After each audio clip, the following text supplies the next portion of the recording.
you can make fun of the color of my t-shirt, and you can talk about pie, and you can sing songs, and you can rhyme, and you can do your tired lame-ass shtick, I just want you to know that come Royal Rumble, and you have about 3 weeks to realize this, I'm going to kick your ass, 'cause bros before elbows. I'm the best thing going today. I'm the best guy you've ever stepped foot in the ring with. And you need to understand, congratulations, Rock. You just graduated from the kiddie table, but you just bit off more than you can chew. You're playing Little League with your insults and your rhymes and your millions and millions and your bros before elbows. And I'm in the big leagues and I'm swinging for the fence. You need to understand that your little jabs and your insults, it's all kiddie games. You can't leave a mark on the bros before elbows. Come Royal Rumble, understand, when you step into the ring, your arms are just too short to box with God. Whoa, man, the longest intro in Bros Before Elbows. Oh my God. Season 2, take a swig of beer for the working man. Welcome to the Bros Before Elbows. I am your host, Tommy, along with my brother, Anthony. Oh, sorry, I was drinking some beer. Anthony Masano, the Masano brothers, bringing you rumors and recaps, predictions, and more. All the way from the top rope. Always from the top rope. Never not from the top rope. Okay. Oh my God, dude. From PDX and PHX to iTunes to www.brosbeforeelbows.com. Welcome to the show. Episode 2.3 from PDX to Phoenix, Arizona. Bros Before Elbows. We're back after about a 2 weeks hiatus. The last time you saw us, we were predicting Survivor Series matches. Now we're back and we're predicting TLC matches because we got another pay-per-view this Sunday. And before we left you, there was no CM Punk in the UFC. There was no CM Punk out of the WWE. It was a CM Punk kind of like a nomad nowhere land. Now he is making news for the last 2 weeks straight since that podcast with Colt Cabana. Oh my gosh, man. So definitely kind of a snowball that happened. So first we understand in here, which was kind of cool, that Vinnie Mac was going to be on the Steve Austin podcast.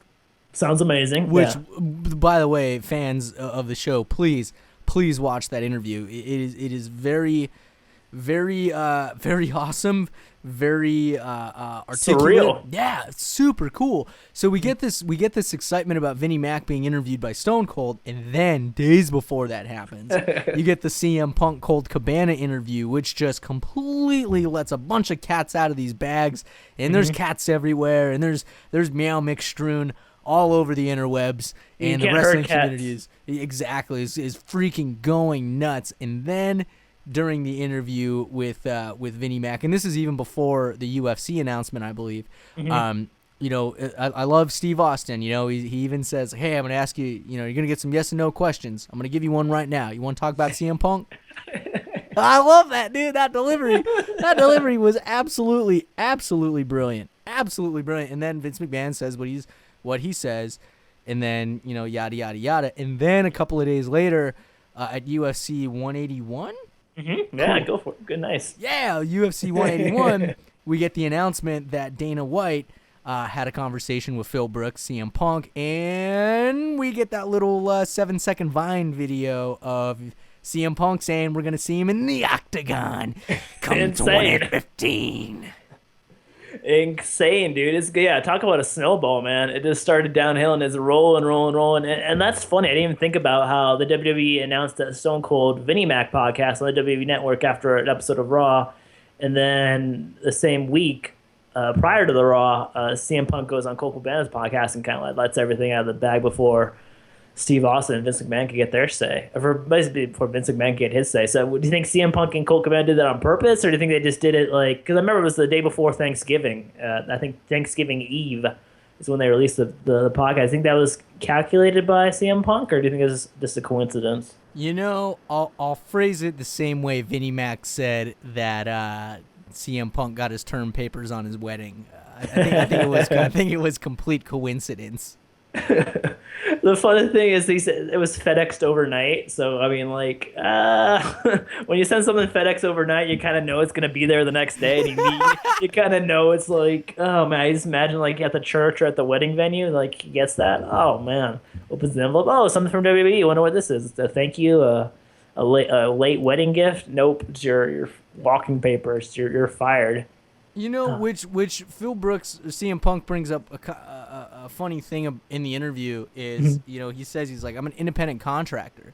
You know, so his side of the story, there's always two sides to the story. Always two sides to the story. However, this side, CM Punk's side, is I'm an independent contractor.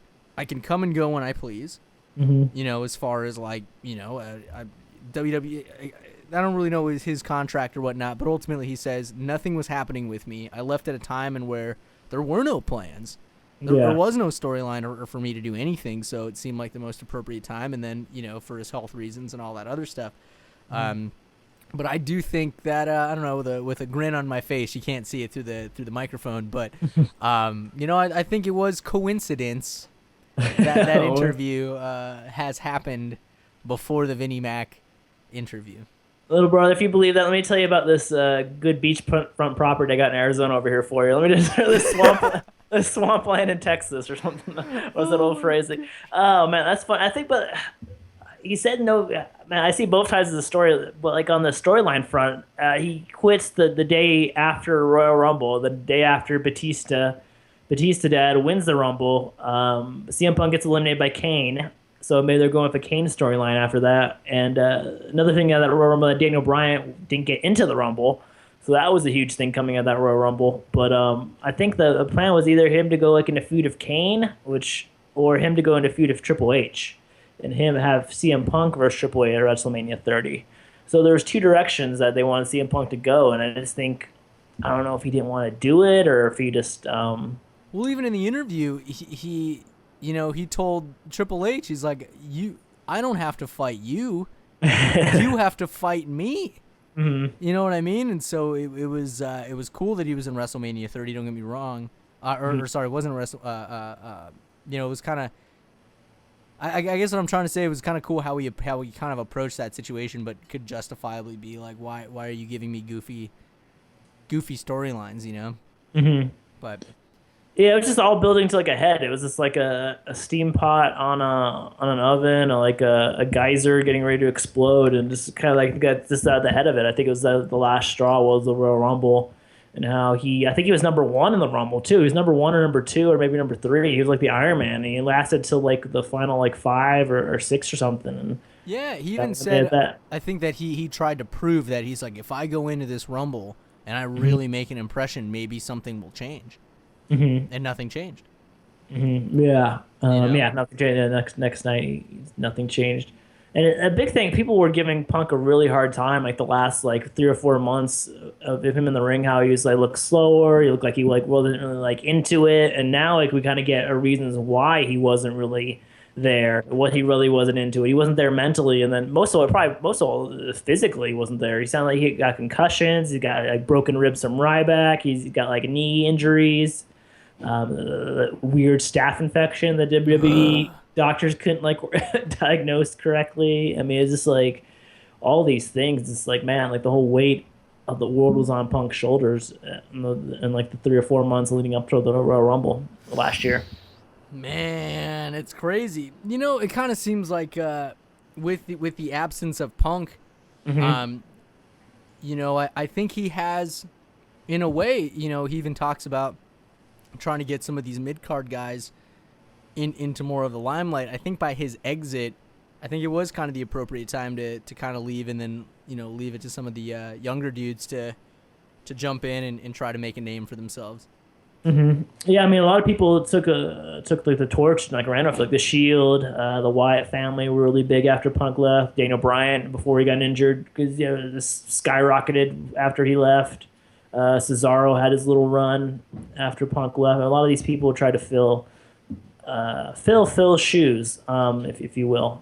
Man, if you're into bad puns. Yeah, and kind of jumping back between that interview and Vinnie Mac's interview, when Stone Cold asked him, like, hey man, like, what do you think about What do you think about the locker room right now? That was a great question. Oh god, that was a good question. Yeah. And then Vince McMahon is just like, they're millennials. They're not, which is something else I would want to bring up. But, Yeah, he's like, they're millennials. They're not ambitious. They don't want to grab that brass ring. And it's, to me, it was just like, what the fudge? But then he asks along the same lines, he asks about Cesaro. Like, well, what the hell happened with Cesaro? Stone Cold even calls him out saying, okay, hang on. Cool. Let's run with this ambitious perspective. So let me ask you this, Vinnie Mac.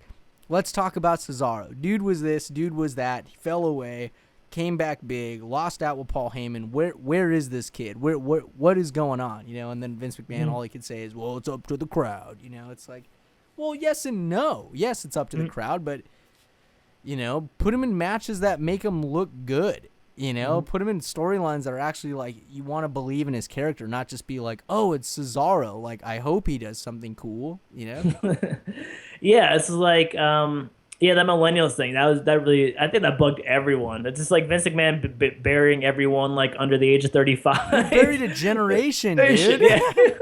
He did. He buried he basically said you're fired to a whole generation of any wrestler or any fan or any person under 35 with any kind of ambition in their life. He said that we're not ambitious. It's just like, man, that was like really offensive. I was like, oh man, if he could take back one thing from that interview, I hope he could like take that back. But go back.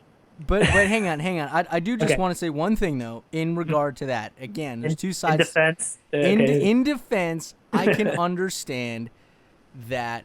And it's kind of a double-edged sword. So I'm going to try to put my thoughts together here and try to make the most sense possible. But my brain immediately, my thoughts immediately take me to, okay, so we're the generation that, maybe, okay, first I'm going to premise it by saying, like, the way that our dad worked growing up was a lot different than the way our grandfather grew up and worked, right? Oh, so completely different. Night and day, dude. Yeah. Night and day. You know what I mean? Like, technology is totally different, all this stuff. So from that perspective alone, from the perspective of, okay, our parents went to school, or our dad went to school and college and stuff at that time, and his generation was, you do go to college and then you get a degree, and then, cool, you can, you're not guaranteed something, but more than likely your skill set and knowledge and experience will land you some type of position. So that kind of cascades into a new generation, the millennial generation of, hey, you need to go to college because that's what everybody else before you did, and you're going to get a job.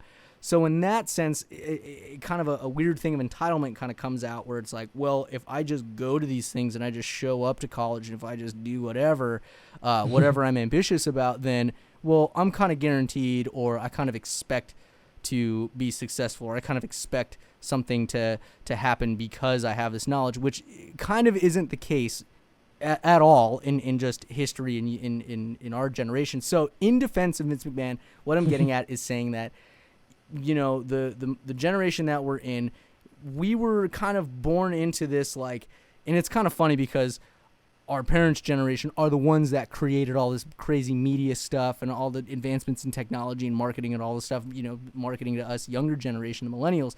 And now for them to kind of look at it and say, like, well, you aren't ambitious. It's like, well, you created this crap that kind of distracted us from, the way that you guys grew up with hard work and all that stuff, even though the playing field's totally different.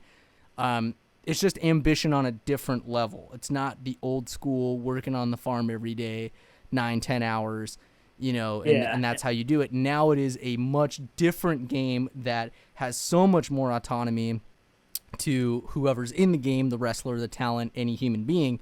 It's so I can understand what he means by saying that they aren't ambitious the way he sees it, the way that his generation has seen it. Our generation, the millennial generation, is different. We have the technology. We're kind of the post-analog, pre-digital into digital. So we have the elements of both. I know, crazy. But in terms of wrestling, I think... Wait. You had your little soap. Yeah, okay, so let me sum it up real quick. Okay, so Vince McMahon comes from a different generation. He views the thing through his lens, and everyone on the roster probably views it through their lens. So I think that's where the clash comes. Yes. The clash in generations, because it happens in every generation. Vince McMahon's dad didn't understand why Vince McMahon wanted to take the WWE. It wasn't even called the WWF back then, WFF out of just New York and expand into all these different territories and do that all expansion. His dad, Vince McMahon Sr., didn't understand why he wanted to do that. So even Vince McMahon had a clash of generations, and our kids will have a clash with their generation, I'm sure. And but grabbing the brass ring thing, which is his analogy. So the last person to do it was John Cena. Okay, that's when I spit out my apple juice. I was like, man, come on, man. Like, did you just not forget about Daniel Bryan 6 months ago? Did you not just forget about the Shield and how they rose up through everything? Bray Wyatt, how he rose up and challenged John Cena.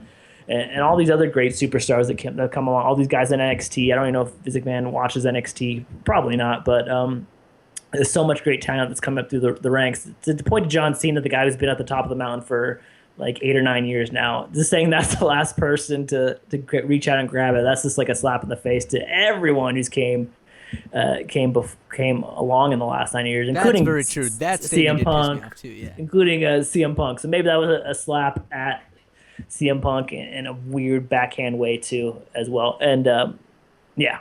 But he did also say in the interview that CM Punk can't communicate, which to me is like that's so. Yes, there is a lot of shaky boards in the bridge of Vince McMahon's thought process, but I just wanted to kind of shed a different perspective on it.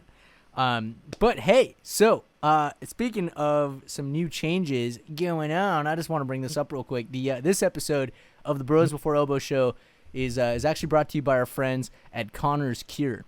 So Connor Mason Michalek is the inspiration for the fund, Connor's Cure. That's basically what it is. Hey, it's Connor's Cure, right? So donations will provide funds for pediatric brain and spinal cancer research and medical care for children and their families. Crush cancer. Sorry.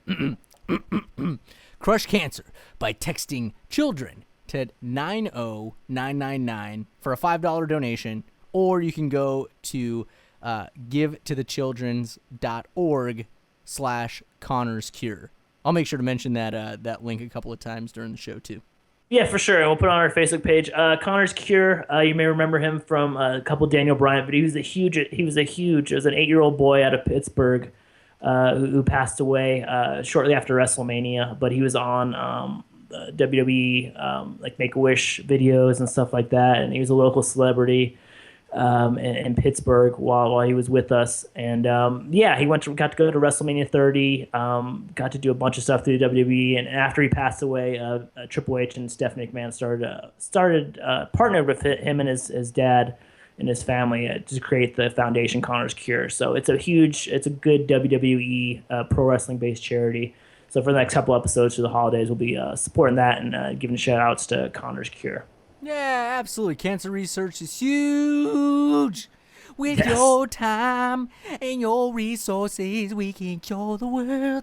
Yeah, maybe we'll put together a special holiday video of a sing-along with the Bros Before Elbows cast. But with new sponsors comes new questions of the day, which I think we tackled a little bit. I was going to ask this pre-show in our pre-show meeting that happens on Skype and Google Hangouts the half hour before we start recording. But I figured I'd make it the question of the day because I couldn't work it in. What is the biggest story this month, December 2014?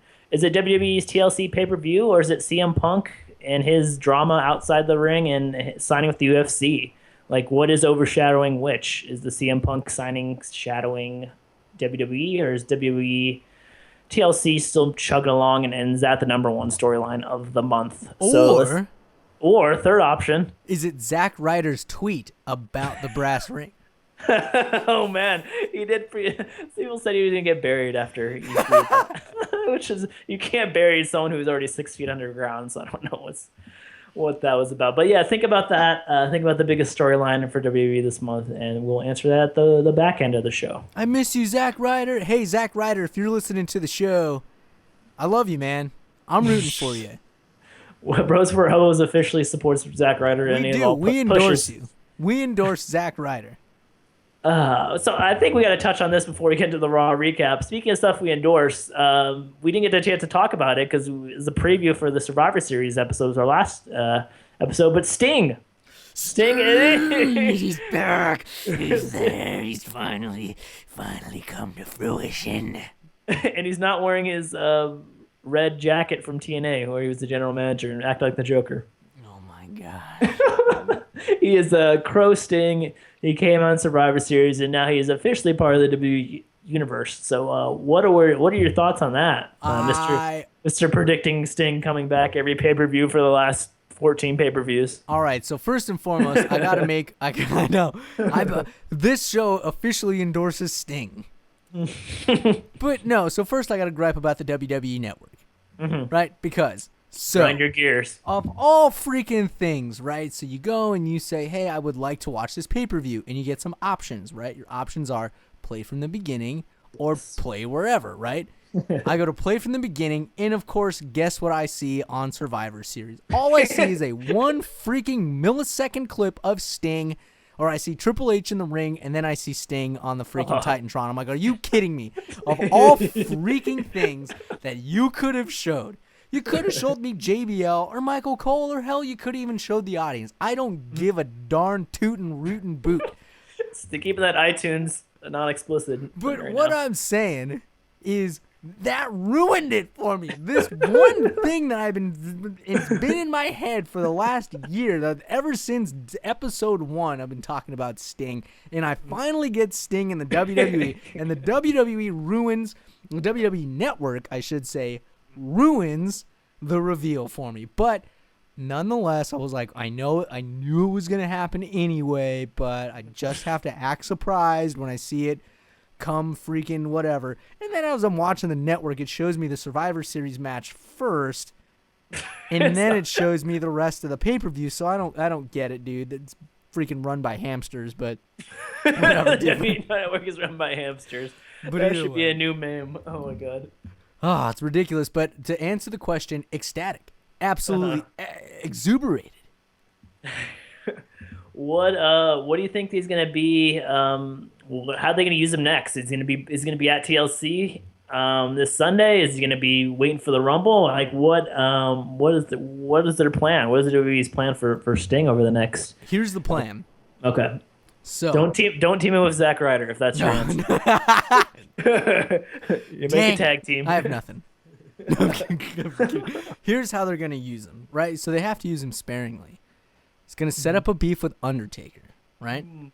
So of course you're gonna get it. And people think I'm crazy, but you might actually get Sting versus Undertaker WrestleMania 31.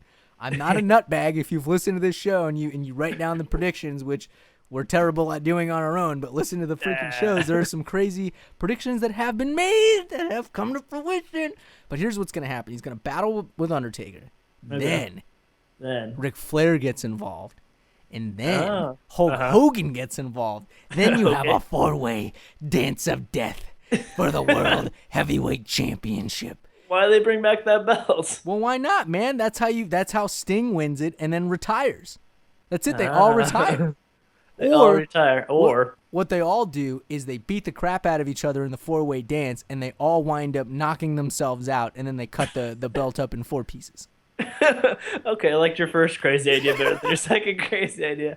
But I'm just how are they going to resolve the thing with Triple H though and the Authority? Because even on Monday Night Raw, Seth Rollins mentioned Sting briefly. So I'm like, how are they going to wrap that little thing in a bow and work in Undertaker, which is I'm kind of curious with, because I think Undertaker versus Sting is the match to make at WrestleMania 31. It's like just staring at the WWE right in their face, like hitting them in the face, make this match. But how are they going to like tie up the loose ends of Triple H and the Authority?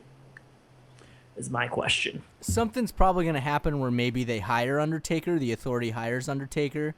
Corporate Undertaker. Or maybe, or some type of angle with Kane, his brother. I don't know, but that's a good question, man, because it's kind of a shoot, because it's like, well, if you're only going to use him maybe 4 times this year, you know, you literally have to resolve the Triple H thing in 1 episode. Pretty much, yeah, right? Yeah. You know, and then from there, it's like the same episode. Then you have to have maybe 2, maybe, I doubt it, 1 episode, and then right after that, you have to have Undertaker, like, do something or say something to kind of inject himself in the feud. Or Sting does something and calls him out and, like, does something. I don't know, man. That's a great question, though. What do our fans think? Hey, you should let us know. Yeah, hit us up on our Facebook page, hit up us on our Twitter, or shoot us an email through our website. Yeah, absolutely. If you go to www.brosbeforeelbows.com, leave us a comment. Hey, it goes directly to us. Super fun. Oh man, that's funny. I pictured the Kane and the Undertaker at a Christmas dinner, just like arguing over the ham. Just their brothers and brothers of destruction. Send these potatoes to hell. Oh man. So a real quick Raw recap. It was the go home show to TLC pay per view on Sunday, and it was also the Slammy Awards hosted by Seth Green of Family Guy and Robot Chicken fame. So did you get to watch any of this? You guys see any of it online, or what was up with that? I did actually. Okay. I was able to watch the playlist. I was trying to find it on Cage Side. I wasn't able to find the in case you missed Raw, find it here. So sorry, Cage Side and Gino and all those folks down there. I was not able to support your website this time to watch my playlist. But I did go to WWE.com, and that pissed me off as well too. Whatever. The gerbils running WWE.com. Gosh, running over the keyboards. But either way, I was able to watch it from there, and it was good. So a couple of screwy things. So I'm kind of I guess I missed out in the last 4 weeks. Somehow Dean Ambrose has this angle where his throat gets closed or something, or his trachea collapses, or his spinal cord busts open or something. And then he somehow like hotboxes a freaking ambulance, comes out all droopy-eyed, and then he's all crazy. The thing I kind of I like the Bray Wyatt and Dean Ambrose feud a lot more than I did 3 weeks ago. The thing was Bray Wyatt crushed his like trachea with a steel chair at on SmackDown on Friday, and then he had to get a stretcher and got put in an ambulance. And then on Monday was he in the ambulance the whole weekend or something? Whoever those medics are, they need to be hired on as like professional surgeon stat. They're just asleep at the wheel. Oh damn, we forgot Ambrose in the back there, and he works his way out of the ambulance. He backs it into the Raw on Monday night, and starts beating up Bray Wyatt. But before that, they cut two really good promos. I didn't see his promo. I saw Bray's promo. Yeah, Bray made more sense. He was talking about, he says, "I am fear incarnate. I despise each and every one of you." I mean, it was just like, he was talking about the origins of his rocking chair, and Sister Abigail used to sit under some tree, and it was just like, okay. It was giving a little backstory, then Ambrose came out out of nowhere.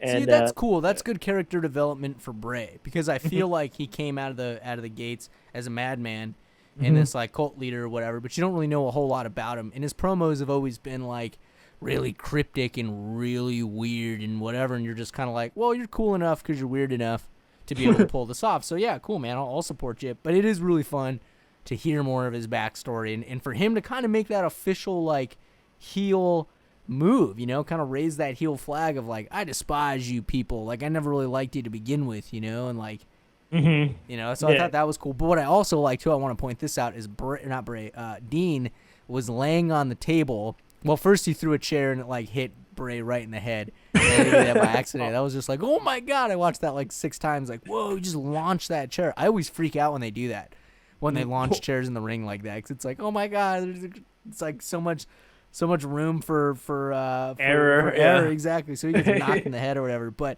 I thought it was cool that he kind of flipped the script on Bray and was laying on the table and was like, come get me.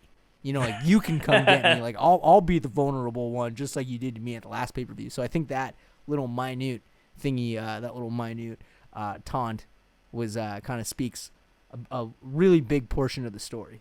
He fights crazy of crazy. I think it was kind of cool. And they're the only ones who were fighting a TLC match on the TLC, which makes no sense. That pisses me off.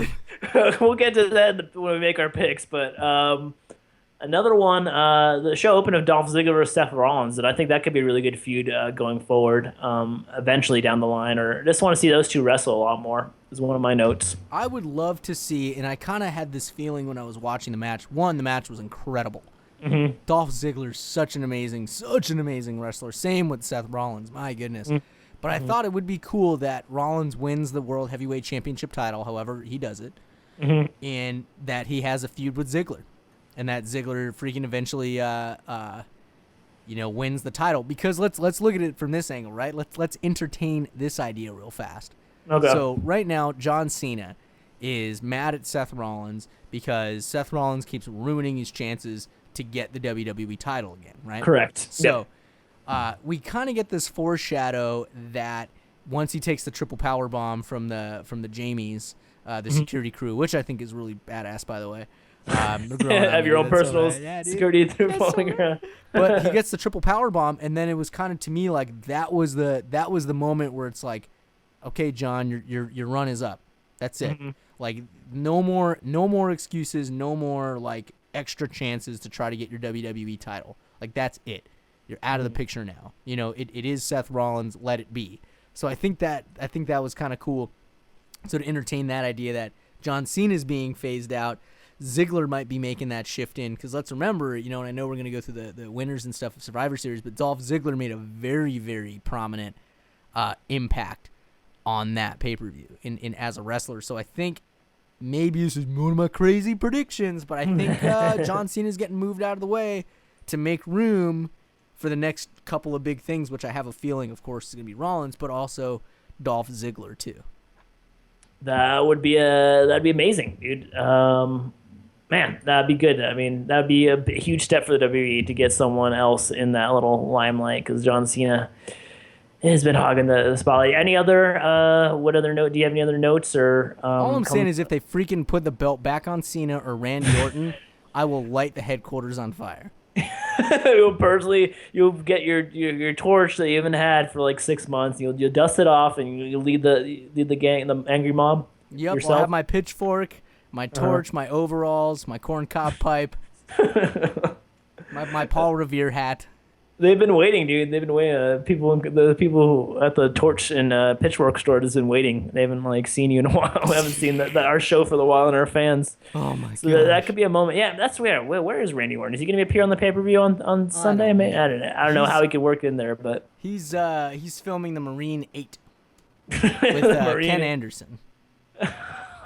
Mr. Anderson, hate that guy. I like Mr. Anderson. Yeah, you and Theron, you and our previous guest host there, carrying that Mr. Anderson fan club. TNA Impact 6-sided ring, new logo, new home, new time, new network. It's a brand new show.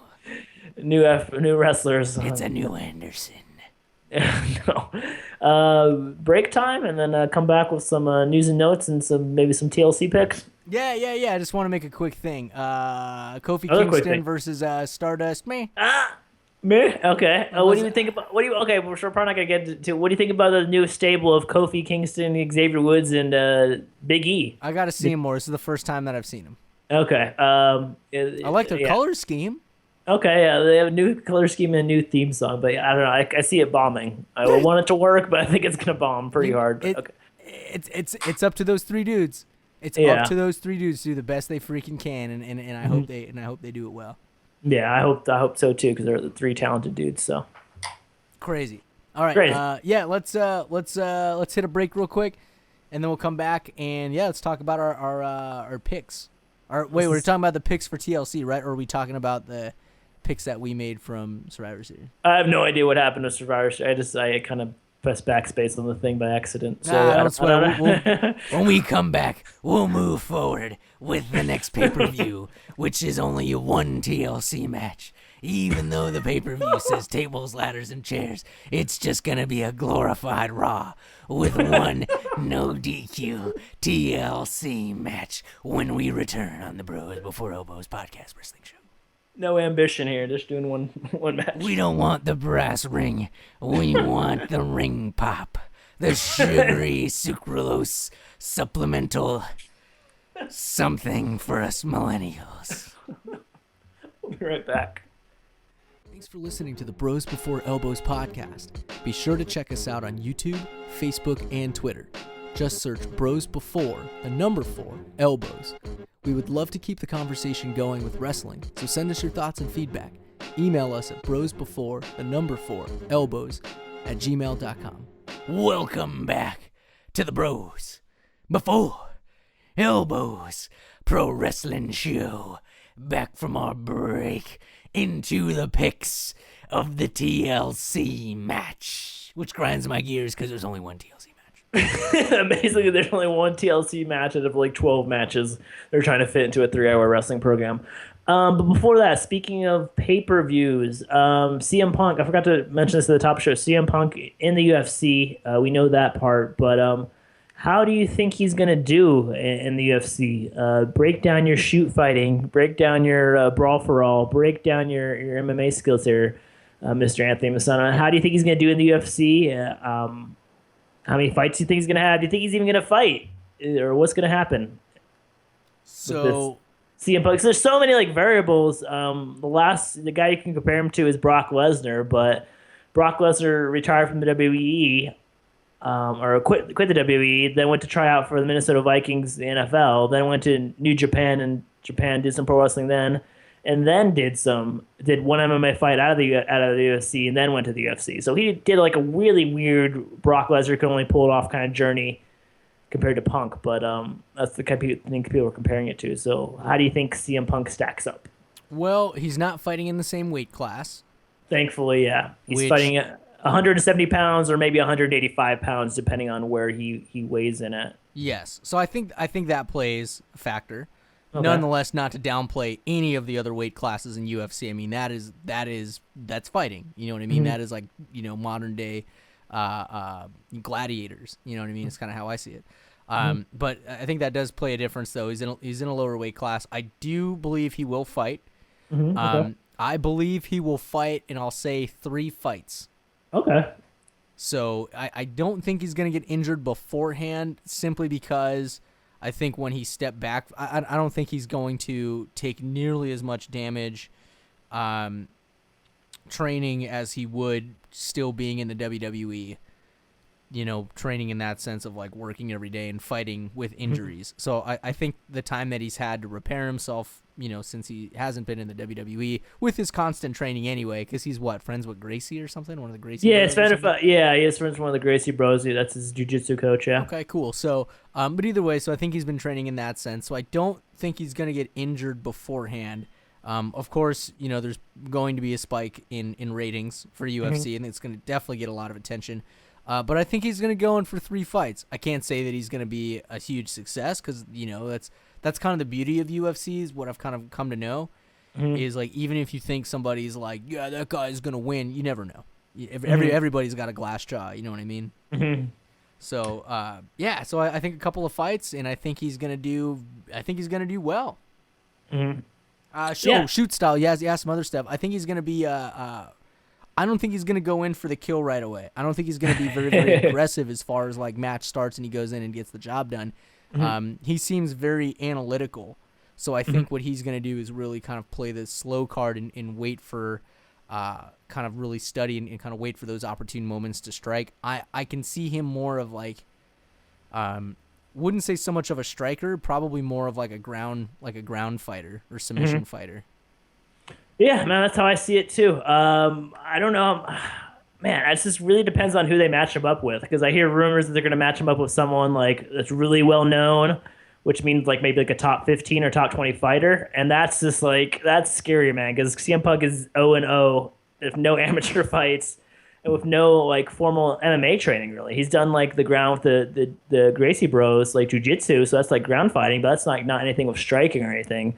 Or wrestling or anything like that. So that kind of worries me. So I think that's a big factor is who he's matched up with first. If he's going to be matched up with someone who's like 0-0 or 1-0 or 2-1 or something like that, then maybe maybe he starts out like kind of hot. But if he's matched up with someone like way above his like fighting skill level, the guy who's been training for many years, I mean, that could get ugly really quick just because I like that your point that he made that he got to recharge his batteries, got to heal up from all those injuries that he accumulated from years of pro wrestling. So he's gonna come in fresh that way. But he's still a 36-year-old dude who's never like competed like in like high school wrestling or college wrestling or like formal jiu-jitsu competitions or anything like that. So he's coming in as a clean slate, coming with amazing mic skills and like some jiu-jitsu training and pro wrestling like athlete's body. So he's got some athleticism, but he was never really known for being like a super athletic guy like Dolph Ziggler or John Cena or someone like that, or even like Daniel Bryan, who's a guy who could just like run pillar to post like 100 miles per hour. CM Punk was always kind of like you said, like methodical kind of wrestler. So it'll be interesting. It all depends on how he's matched up, and we'll go from there. I mean, if he gets knocked out in his first fight, I don't know how many more fights he's going to want to come back for that. But if he puts up a great scrap and goes like 3 rounds, goes back and forth and loses like a judge's decision, then yeah, I could see him coming back for 1 or 2 more fights. But I think like if he does anything over 3, I'd be shocked. But I think 3 is like a good number. Maybe like 2 next year, 2 in 2015, and maybe 1 like retirement bout in like 2016. I think it might be the ideal scenario for Punk, and hopefully maybe he goes 2-1. And I think that'd be a good story, because if he starts out 0-2, I don't think he's going to go in for a 3rd fight though. So we'll see. Yeah. No, absolutely. Those are all solid points. I just wanted to add that, like, kind of going into it, people just want his blood, and I'm sure it was the same thing when Brock Lesnar went in too. It was just like, oh yeah, you sure, man? Like, I want to fight you. Like, I want to fight you. You know what I mean? And like, kind of make it that. Like, cool, you want to come in this ring? Like, you want to come in this freaking cage? Like, I want your blood, you know? So I think that's kind of something that mentally he'll have to kind of battle too. But I think you're right, man. If he takes a couple losses, I don't think there'd really be much left beyond just, like, the drive and the fight to try to get a win. But who knows if he'd really want to do that, you know? Yeah, it's a lot to do. It's a lot to start from page 1 at age 36 after you put in like 20 years of pro wrestling wear and tear on your body. But you did remind me that the first match of Brock Lesnar, he did it outside of the UFC, and he just dominated a guy who was like, I think he was like an 0-0, like either another pro wrestler from Japan or like a kickboxer from Japan, and just beat him in 30 seconds. That was before his UFC fight. But then when he got to the UFC like threw him right in the deep end, and they matched him up with a former champion who had like over like 15 fights.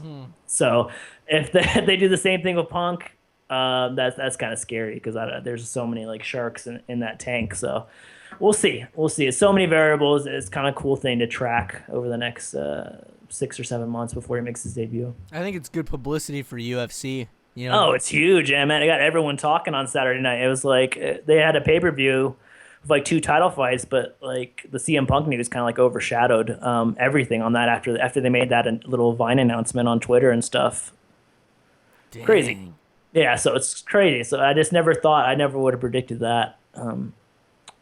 But it should be interesting. That's crazy, man. 2015 is going to be an exciting year. Exciting year for UFC. Exciting year for TNA. Exciting year for ROH and New Japan Wrestling. And right now we're at WCW. I said WCW. I mean WWE's TLC match with only one TLC match. So let's go through the card quickly and let's make some picks, and then let's try to put up these picks on Twitter or Facebook. So before we forget, you know what I'm going to do right now? I'm going, and I know this show is taking some ambition. Yeah, okay. Yeah, I'm going to take some ambition. Suck it, Vinny Mac.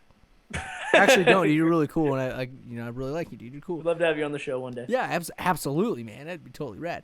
But man, I lost my train of thought. No, I didn't. Dude, real quick on the CM Punk UFC thing, being that he's kind of a little bit older, right? 36. That's really not old at all. But in terms of that sport, yes. But Diamond Dallas Page was like 30 something, dude, when he came into WCW. True, man. He could be, CM Punk could be the DDP of the UFC. There's that DDP song from WCW. Oh my God, self high five. Oh man, DDP was so awesome, dude. I love the Diamond Cutter. Gosh. Oh, here's the thing I was gonna ask. I'm gonna tweak this here in just a moment. But here's the question. Okay. Do the fans agree? Would you enjoy a quote unquote gimmick pay-per-view like TLC or Hell in the Cell that every match was some type of stipulation involving that theme? Mm-hmm. So yeah. So to the fans, would you? I guess like is that too much to ask? Would you? I mean, that'd be great, man. I mean, it's like, I don't know, like it's like having an elimination chamber and have every match being an elimination chamber match. I guess that wouldn't work. It's like a ROH ladder war, having every match being a ladder match. I think it would be cool, man, because there's like 12 or 13 pay-per-views. Just to pick one out and just do like a gimmick one, like why not, dude? You have like 13 shots at the basket, the 13 swings at the plate, kind of thing. Like why not? Just take a crazy bunt, crazy home run swing, and do like a thing like that. That's my recommendation for that. But yeah, I think we should tweet that out or put on our Facebook page. What do the fans think? I got to think of how to phrase it in 120 something characters, but yeah, or 140 something characters, but yeah, I mean, it's like, is it too much to ask, or would you expect to see a gimmick pay-per-view actually have matches? Doesn't have to. Not every single match has to be a tables, ladders, chair match, but it could be like this match for this feud is a tables match. Mm-hmm. This match for this feud is a ladder match. This match for this feud is a chairs match, or this match, like everything is like a no DQ. You know, that to me is like, you're going into the pay-per-view. If you happen to be booked on that card, well, guess what?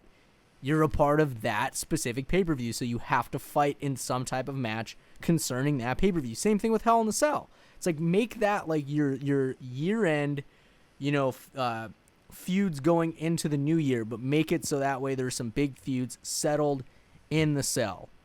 Mm-hmm. You know what I mean? For the Hell in a Cell one, you could just do like, you could knock out the Elimination Chamber preview and add like every match on that card either is like a Hell in a Cell match, a steel cage match, or like an Elimination Chamber match, because they're all kind of like in the same like family of pro wrestling matches. So like every match is like either Hell in a Cell, steel cage, or an Elimination Chamber match. So you get like something like that. It could be like all cage match kind of thing. Because if not, it's just a glorified Raw. Yeah. You know, I paid $60 to see Randy Orton fight John Cena again. That was the last TLC. You know what I mean? It's stupid. It's like, don't make just one match. You know what I mean? Like, that's so dumb. That is dumb. Yeah. I can understand Survivor Series or King of the Ring or anything like that, like where it's like, you know, not every match has to be a Survivor Series match, but have some things involving, you know, the gimmick itself, not just one match. Because if that one match blows, like we saw freaking CM Punk versus Ryback that one year, it was terrible. I spent $60. I was broke as poop. And you know what I mean? Like, it was like, I will spend my last hard-earned dollars on freaking Hell in the Cell, and it turned out to be this terrible. That was one of the worst pay-per-views of that year, man. You should have saved. You should have waited a couple months. I should have, and then I should have got the WWE Network, and then had the best time and best experience. They didn't have the WWE Network yet. Yeah. Now you don't feel so bad if like it's a crappy pay-per-view, because like it's only $9.99, and I can watch like other stuff. And I can watch the Stone Cold Steve Austin podcast on there too. And if you want to watch some ECW, now here's the thing though, something else that grinds my gears: not all the ECW pay-per-views are available. Yeah, they're working them slowly. I guess it's like Netflix, where they upload some stuff at time and they take some stuff off, I'm guessing, or I don't know. It's like, if you don't have it, don't freaking advertise it. Don't say that I could watch Hardcore Heaven or Heat Wave in 1997, have it in your catalog, have it clickable, and then every freaking time, and I check it daily too, every freaking time it'd say, this video is not available. Then don't show me it. If you don't have it in stock, if you don't have it in stock. I've never had that problem. Man, I guess I haven't gone that deep into the archives, but yeah, wow, it's crazy. I'm going to go check that out now. Yeah, dude, go check it, because all I've been doing at night, if I'm not playing Assassin's Creed Black Flag, which is an amazing game, then I'll watch ECW. I love watching the old pay-per-views, and it's like, I wanted to start back from their first pay-per-view and just pile on through each of the other ones and just start. But it's like, I got to the second one, it's like, this one's not available. I'm like, are you kidding me? And I was like, well, let me check the next one. This one's not available. I'm like, are you kidding me? And then I go to the next year, and then they're available. And I'm like, was 1997 really that bad of a year to not freaking have ECW in your catalog or make it viewable? That's random. Yeah, I haven't heard that complaint, but yeah, actually, I've heard a ton of complaints about how they're like not uploading. Like, they're uploading like Nitros out of order and like Raws out of order and doing stuff like that. But I haven't heard. Yeah, it just like doesn't make. It's like simple stuff, man. It's like the gerbil at the WWE Network headquarters. He's just like not drinking his water, and he's just like stepping on the keyboard and he's uploading them in the incorrect order, or he's just putting the icons up there, nothing clickable. Yeah, terrible. You know, it'll come together at some point. Yeah. But yes, as far as praises for the network, they have the Paul Heyman DVD up, or the Paul Heyman biography. Nice. I saw tons of tweets about that. Tons of tweets about that. So I got to check that out. But then also too the Steve Austin Vince McMahon podcast, which is a must see. That is incredible. Another thing in that interview is the interview is about to wrap up. And then Vince McMahon is like, he kind of gets this look on his face where Stone Cold is like, we got 15 seconds. And he's like, wait, we have 15 seconds. What? Well, yeah. And then he immediately answers the question like, well, yeah, it was good. And we'll have another fun time doing something. He's like, and then he kind of looks around. He's like, well, wait a second. I own this network. We're going for another 15 minutes. 15 minutes. Whoever's in charge of that, do that. It was literally. I looked at my phone. I looked at the time because I was watching on my iPhone on the couch, and it was literally like 9:59 my time, and they've gone like an hour. And I was like, "Yep, it's exactly Steve Austin's timing it right." And then he says 15 more minutes. I was like, "Yes!" It was so awesome, dude. That was better than anything they did on Raw that night. I know for a fact that interview was better than anything they did on Raw that night. I loved it, man. It was just priceless because it was. He was just like, well, I own this network. Well, he says, well, I happen to own this network, so, yeah, another 15. Then Steve Austin's like, another 15, go. He's just like, cool, you gave it to me. He goes right in the flow, yeah. Let's just keep on going. Man, yeah, but that's a must-see. They should put one of those on the network like they can't do it like every Raw, but they can't do it maybe like once a month or maybe like once every 2 months. Or they said talking about rotating of him and like Jericho doing it like next time or something and do like different guests. Because I think that'd be really cool to see because they set up like a really nice studio for that Steve Austin. They did. Man, yeah, right? That was excellent. That's a good suggestion. That would be a good way to redeem it. Podcasts are really big, clearly. Mm-hmm. With so much information that's out there. But yeah, maybe that is some new content that WWE could capitalize on, and have some interviews, like some cool podcast interviews and have talent and NXT folks and whoever else. Have Jericho host it, Steve Austin host it, if there's other wrestlers out there that have notable podcasts, or even not, just them two, you know what I mean? Or even, have a contract with somebody that freaking does it once a week or something. I don't know. That'd be really cool, though. No, yeah, because I love that Vince McMahon because they were going like in and out of like reality and like the stuff with the angle. They were just giving like so many like stuff behind the curtain. That's like wow, this is like all like good juicy details, and it's like it was really cool. Yeah, man, I thought it was funny too. Steve Austin kept calling it pro wrestling, and then he was just like, nope, sports entertainment. Like he kept trying to drill it in Vince McMahon's head where he's like, it's pro wrestling, and Vince McMahon's just kind of like, no, dude, it's sports entertainment. I think that's just great. That's why, because like the perfect person to interview him, because Stone Cold Steve Austin is like he's the one who could get right in Vince McMahon's face and like poke the bear and like not even like blink about it. So it was like the perfect interview person to do that podcast. Gosh, man, I would watch it again just to watch it because it is just that entertaining. It is that good. It is an excellent. Man, just crazy stuff. Moving forward though, let's jump into the picks of TLC. Let's make some predictions and see what happens. Okay, first up, we got the tag team, the New Day versus Goldust and Stardust. They're on the pre-show. So Dust Brothers versus the New Day. Who do you got? Yeah, I'm gonna go with New Day. Okay. I don't know why, but I think you got to go. I would like to see them. Make a good impression. I agree. And you don't know what combination it's going to be. Is it going to be Xavier and Kofi? Is it going to be Xavier and Big E, Kofi and Big E? Like they can do it different ways. So yeah, I'll go with New Day. I think they've won all their matches so far. So maybe they'll just tease a Goldust or Stardust like dissension or something. And next up, another match at TLC if no stipulations. It's Rusev versus Jack Swagger, the opener of the pay-per-view. I don't even know why this is happening again.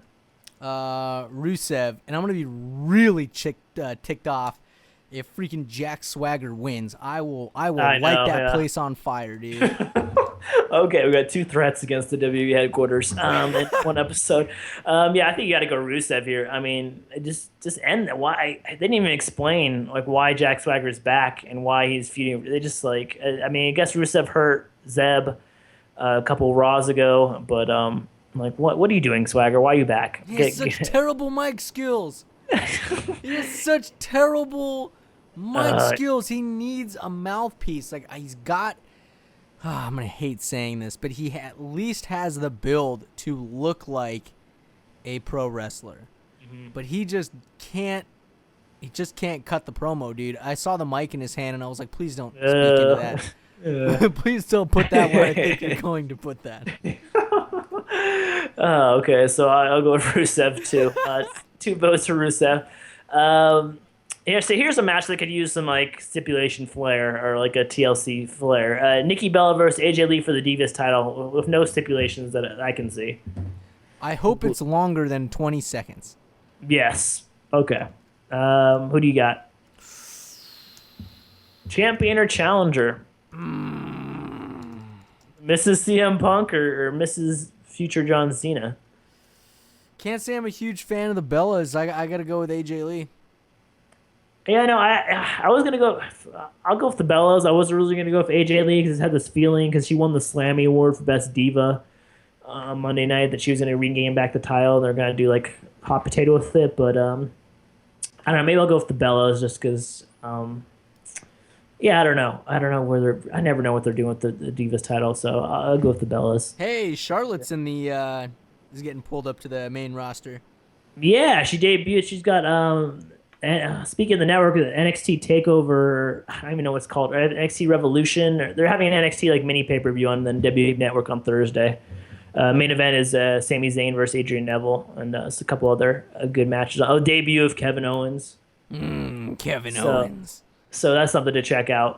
Yeah, but Charlotte has a match on that too. So yeah, so I think maybe she might get the next call up. So NXT, man, if you ever get cheesed off with Raw or SmackDown, watch some NXT. That is an excellent supplement. Yeah, definitely. I made little Tommy. We did our wrestling night on Thursday, and I fired up the network and made him watch an episode of NXT, and he was totally digging it, dude. He was totally like, I was like, wow. He's like actually more into it than some episodes of Raw, which kind of makes sense because NXT's often better than Raw. So yeah, it's kind of cool, isn't it? Even from like a little like a kid's perspective, that he enjoyed the NXT switch up too. So man, NXT, just change the belt, please change the belt, please, please. The big letter N belt. Come on, just change the belt. It's so cheesy. It could look so fierce. Yeah, it really could. Gosh, but it looks so dumb. It's like the Divas freaking tramp stamp title, dude. It's the male tramp stamp. It's like she looks like a barbed wire tattoo should be on it. Yeah, or the tribal tattoo. Or the freaking bad boy, the little freaking guy flexing with spiky hair. Or better yet, you might as well just make it Calvin peeing on something. That should be the belt. The NXT belt should be Calvin peeing on something. Oh, that's great, man. Oh my gosh! All right, what's next on the list? Luke Harper versus Dolph Ziggler in a ladder match for the IC title. So since a ladder match, it's got one stipulation going. All right, I'm cool with that, dude. Of course, it's gonna be Ziggler, dude. I'll go against the grain. I don't think it's Luke Harper. I think some kind of shenanigans are gonna happen, but yeah, because it's Luke Harper just won the belt a couple of weeks ago, so I hope he keeps it. But I think the only reason I want Ziggler to lose this one is so he moves on to like bigger and better things, like you mentioned, like maybe a Rollins feud down the road. Yeah, but he just won the belt a couple of weeks ago. Like, what the heck, dude? So confusing. Messed up. This match is going to be, I don't know. This is the match where you go make your guacamole in the kitchen. Eric Rowan versus Big Show in a stairs match. I don't know what a stairs match is. I haven't been paying attention to what it is, but it's a stairs match. Yeah, I heard that too, and I was like, maybe. No, I'm not gonna rewind it and listen back to what I thought I heard. I think I heard what I heard, but I have no idea what the heck I heard. Who throws someone down a flight of stairs first wins? I don't know. That sounds really dangerous. I think what's his face would win that. Bad News Barrett. Just don't let Jack Swagger throw him down the stairs. Yeah, that's He'll get injured. Oh I remember that God. Randy Orton feud where he threw Orton down the stairs. That's funny. That was crazy. Maybe it's just maybe they have extra stairs just laying around the ring or something, yeah. and like you have to perform your maybe that's it. Maybe you have to perform your finishing move on the stairs. What is Eric Rowan's finishing move? It's the second question. I think it's a choke slam maybe or something. I don't know. A power bomb? I He can't powerbomb Big Show. Hell no, dude. He would die. But I'm saying he's gonna have a finisher for regular people, regular sized people. He busts out a cribbage board and he plays cribbage. That's a horrible finisher. Imagine if that was the finisher in the WWF No Mercy game. Oh my gosh, just pulls out a little table, freaking backgammon or something, or a little dice game. Go play some bones real quick. Well, that leads to my pick, which is Big Show, because I don't know Eric Rowan finisher, so I'm picking the Big Show to win this match. So, wait. Here's what's going to happen, dude. Rowan's going to freaking interfere on the Harper match. Okay. That's all I know. So I don't know. I have nothing to do with Big Show versus freaking. So maybe Harper comes back and gets revenge the next match. No, Rowan. No, yeah, Rowan. Yeah, that's it. That's exactly it. So, yeah, there we go. I'm going to say Rowan. But okay. I don't know. That's such a.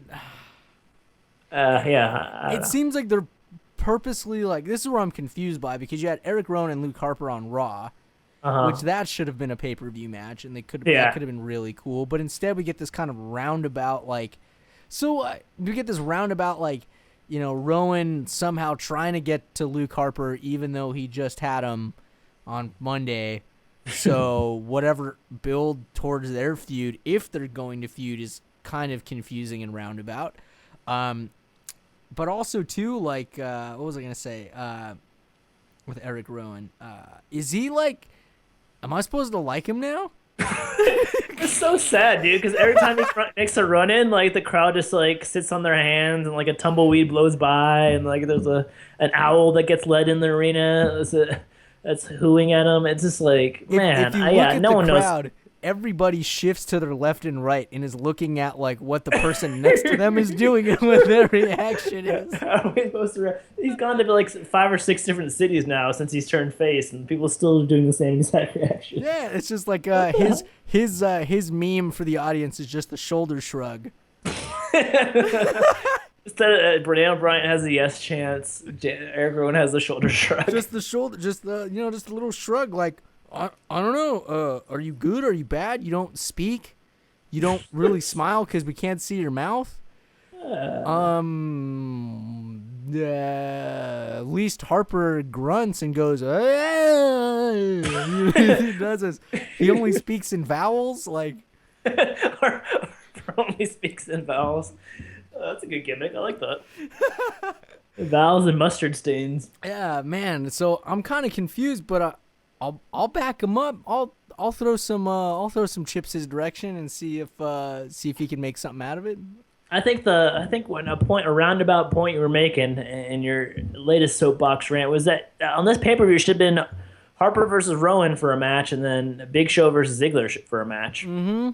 That would have made more flip-flop those two, and that would probably make more sense. Speaking of making sense, Miz and Mizdow. Damien Mizdow versus the Usos for the tag team titles. Miz and Mizdow making their first title defense versus the Usos.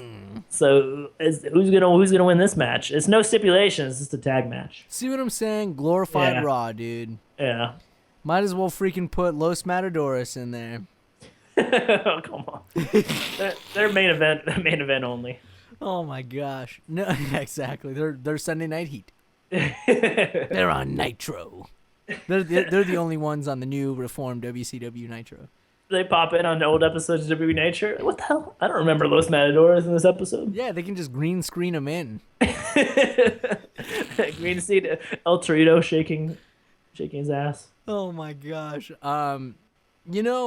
It'd be silly if they lost right away. Yeah. But if they did, then maybe they break up. And then Mizdow kind of does his own thing. But then the question is, what does he do? Yeah, what the hell does he do? Yeah, where the hell does he go from there? But then if they win, then okay, that's cool. I guess, Usos are really good. Mm-hmm. But I can't say I'm super in love with them. So if they lost, they would just again kind of feel like, all right, we'll just see you next week fighting Los Matadores. Yeah, exactly. That's so it's. I don't know. I'm not really.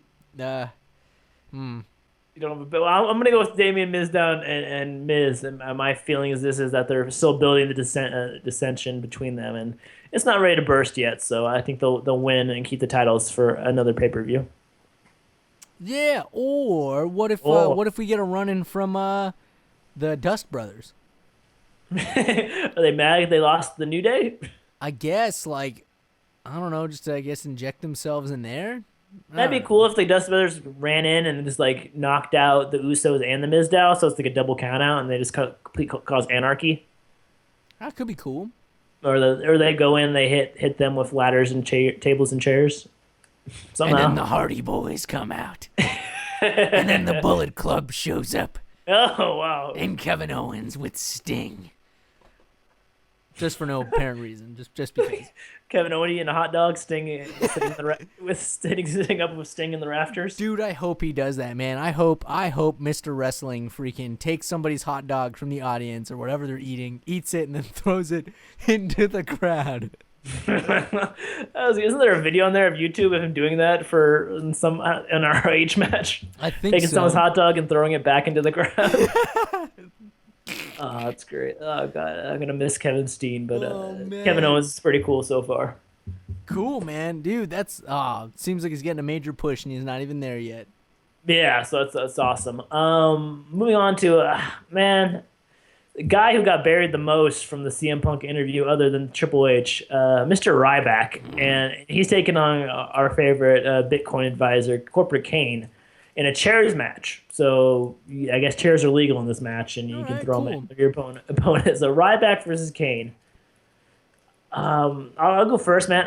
I think Ryback's going to win, and they're giving him a major push. The live crowd seems to be digging him, but after hearing that CM Punk interview, man, I really can't. I'm kind of all out on Ryback. He just seems like a D-bag, and he wasn't really my favorite to begin with.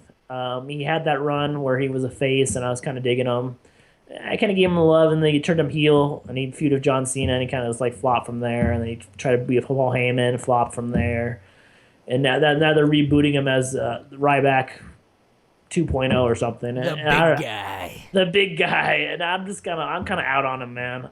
He's just horrible on the mic. He's below average in the ring. He's kind of like an idiot, so I'm at it. I feel like he's a millennial, and he's not enough ambition for my taste. So I'll go with Kane on this one, and hopefully Ryback's push stops, but I don't think it's going that direction. I'm with Kane, man. I'm going back to my 7th grade roots. An old school Kane shirt. Old school Kane shirt, dude. OG Kane mask. Mm-hmm. Man, you're what? Huh? Yeah, what? Do you have any thoughts on Ryback? Are you still pro Ryback or anti Ryback at this point? I never really was pro Ryback. Mm-hmm. I just think that was like a. He seemed to be in a big push right now, though. I mean, besides John Cena, he's kind of up there. He definitely is. They just need to bring back his like. All right. If it were me, right? Okay. Here's how I would do it. Right. One, I wouldn't make him talk anymore. That's it, Ryback. You lost your talking privileges. You will never cut another promo again. However, what you need to do is you need to speak through the ring. You just need to squash people. Mm-hmm. You just need to come in and be old Ryback. Be original Ryback. Don't do Ryback. Don't give yourself pink eye. You know what I mean? And have black eyes every time you come in. But come in and just focus on the ring and just focus on your opponent. On your opponent, and that's all you need to do. Don't speak, don't talk, don't do anything but just fight in the match, and that, I think, will reboot your character. Yeah, I think that'd be a better way to go. Is start having him do 2-on-1 matches, and have him remember he used to beat up local guys like Stan Stansky and Danny Grapple or something like that. Shark Boy. Shark Boy. Yeah, but I think go to that to a lesser extent. If you want to do that with as a face, you could still do that, kind of beat up on some heel tag teams like Heath Slater and Titus O'Neil, and just doing some squash matches. Even do this maybe Kane match, maybe do a squash match if you want to kind of reboot. I don't think they're going that direction, but I prefer your direction between the direction they're going right now. I just think he's got the build, and if he just focuses on just wrestling and not promo cutting, he doesn't need to cut promos. You know what I mean? If he comes in destroys whatever, he can cut promos in maximum 3 words. That's it. You have to cut your promo in 3 words maximum, because everything else is just intimidation because of your body size and just the way you look. But the moment you speak, you lose all credibility. And that kind of pissed me off too when he was like, like crazy Ryback when he first came and was doing the squash matches and stuff. I mean, the moment he started to first talk, he's talked like a robot. And I think that's what he was purposely trying to do. But then he stopped doing that. And then he started wearing some freaking leather jacket like he was in like a biker gang. And I was like, what the heck is this? Where did this come from? Like, where did you find that? Put that back. That's not yours. That is not yours, dude. That is no. Because, Aces and eights? Yeah, exactly. It's blast from the past. Terrible. Take a shot. Take 2 shots for aces and eights. Just a random thought popped in my mind. It would actually be pretty sick to see Bully Ray and Ryback together, and just Bully Ray being Ryback's mouthpiece. Oh man, wow, that's actually a great idea coming from a joke. That is actually a grand idea, because I don't know what Bully Ray's doing right now, if he's a free agent or not, but that's a good team up. Yeah, man. I just think that'd be great, man, because Bully Ray's promos, dude, are... Gosh, he's so good. I know. Dude, he's super good. Yeah. But it just goes to say that Ryback needs a mouthpiece, and it can't be Paul Heyman. I feel like Paul Heyman kind of tarnished his own. I don't know. He's been kind of going backward, dude. The only thing that's like really, really keeping him. He's 0 for 3, dude. He missed on Ryback, he missed on Curtis Axel, and he missed on Cesaro. I mean, like, it's just I love Paul Heyman, but exactly at that point, it's like, come on, dude. Like, what are you doing? Don't go backward. You have the Conqueror.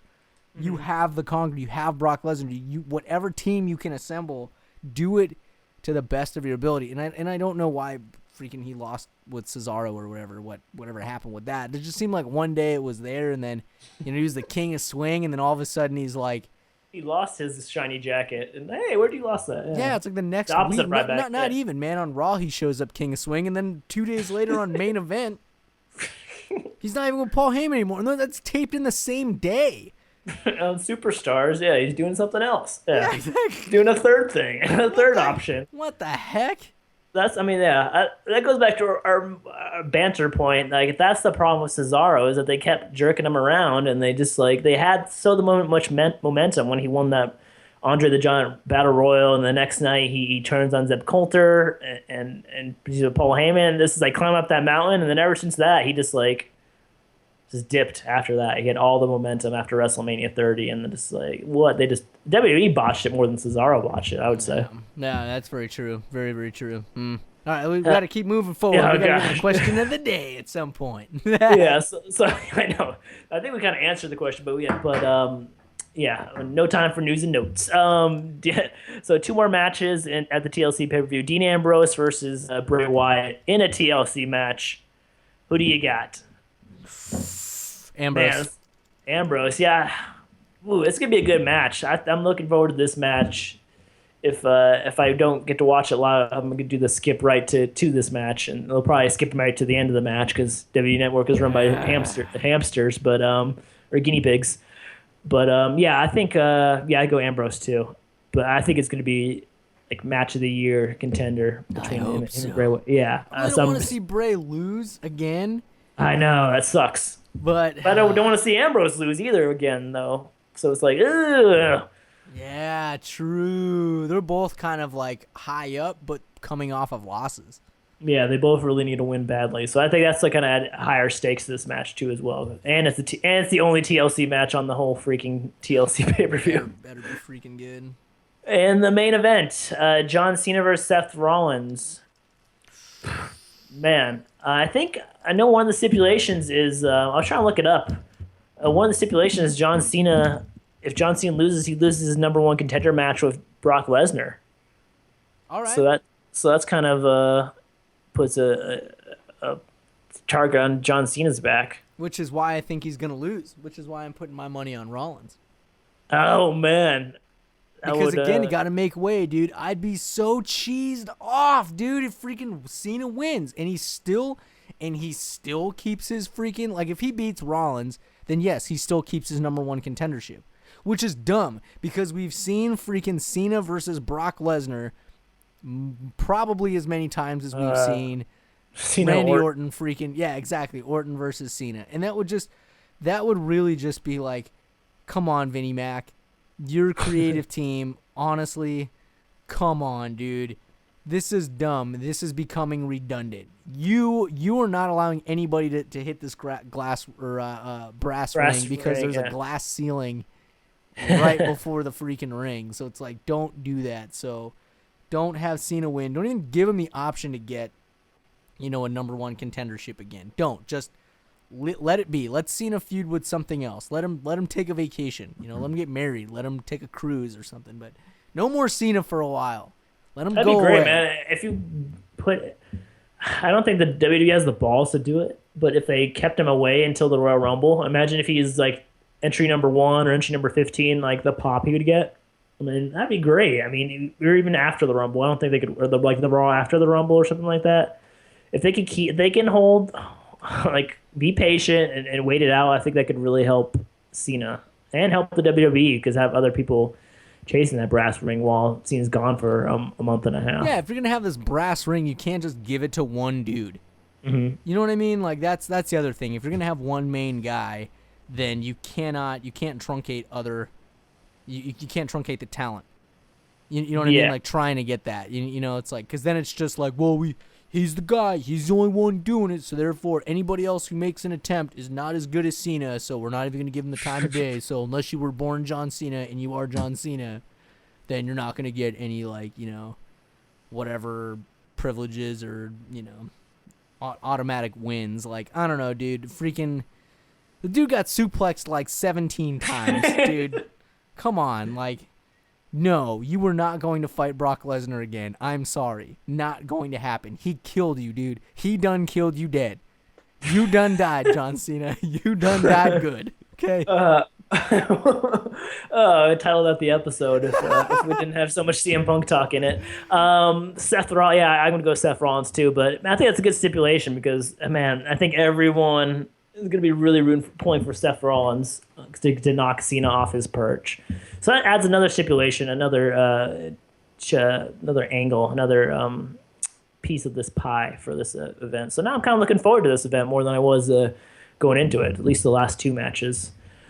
The question of the day. What's the bigger story this month? Is the WWE TLC pay-per-view or is the CM Punk saga? I'm going Punk Saga, dude. That was like a mass majority of this show. Just kind of tying things back to that, and then even bringing in some UFC, dude. First time we've really chatted about that on the show. Kind of a bridge in the gap. Yeah, I'm gonna go too. Yeah, I think the CM Punk kind of transcends the WWE and into other sports. So UFC is a legit sport, so it kind of transcends by association. WWE is kind of associated with a legit sport because one of their superstars they built for the last 7 or 8 years is going into a different genre. So yeah, I think that overshadows the TLC pay-per-view that even after we went through it has some high stakes, but I think it's kind of getting overshadowed by the CM Punk signing. So. But man, lots to talk about on this episode, and it kind of flew by. And yeah, it definitely did, man. Definitely did. But I just want to say, bigger news: King Mo signs with TNA. That's old news, man, wasn't it? Or is that really news? No, dude, that was felt like 4 years ago, and I was so optimistic about that too, because that was like, cool, man. We're gonna get this hybrid of like. Freaking MMA, and then, I was thinking Lashley, and, like, at least he won a couple of his Bellator matches. But still, man, yeah, absolutely, dude. CM Punk, UFC, that takes the news, takes a cake. I interviewed King Mo after Bound for Glory in a Fuddruckers parking lot. That's all I got to say. Yeah, I did. Are you serious? Did you ask him about TNA? Yeah, dude, I did. Me and Theron, because it was for my MMA site, my MMA writing. So I put it on my MMA YouTube page.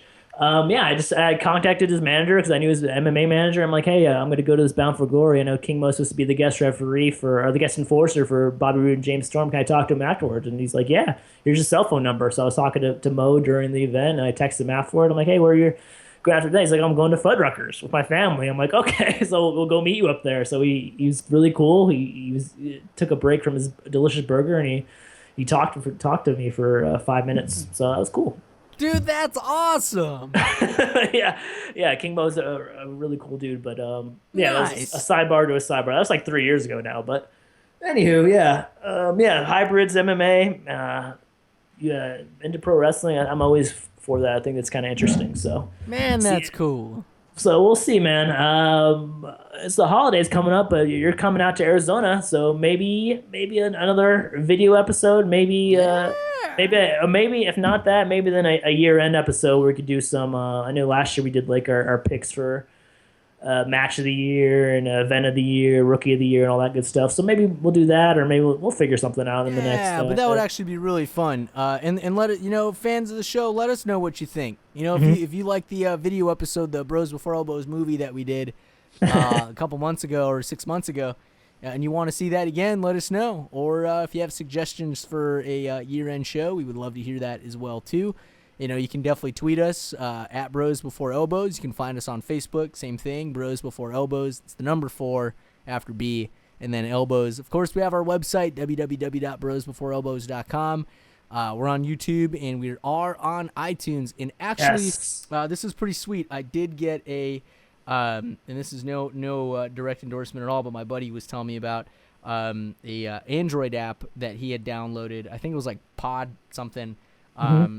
Beyond Pod is what it was. But either way, if you go, you can find our show, and you can basically, if you listen to other podcasts or if you just want to listen to this one, you can search it through some of these Android apps, and you can get the show directly on your Android device. Or, of course, if you have an iPhone, subscribe to us through the iTunes page. But multiple ways that you could actually get to us directly through that. So now we are on there. One final shout out too before we end the show is we do want to thank our sponsor, because this show is brought to you by the friends at Connor's Cure. Connor Mason Michaels, of course, is the inspiration for the fun for Connor's Cure.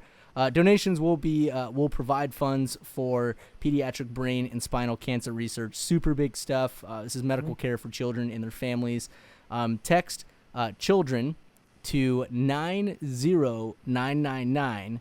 So that's 90999 for a $5 donation, or you can give to the children, or go to, sorry, my mistake, go to givetochildrens.org/Connor's Cure. Yeah, a quick way to find them is just go search Connor's Cure like on Facebook or on Twitter, or just Google, and it'll take you right to his page and everything like that. So, yeah, it's great cause, and it's really cool to give around the holidays, and that's it's something that we give back. Awesome. A quick pop in from Mr. Miz. Yeah, man. So we'll see you guys on the other side, and thanks for hanging out for us for an hour. The Bros Before Elbows Pro Wrestling Show. Everybody take care. Drop an elbow on your friends.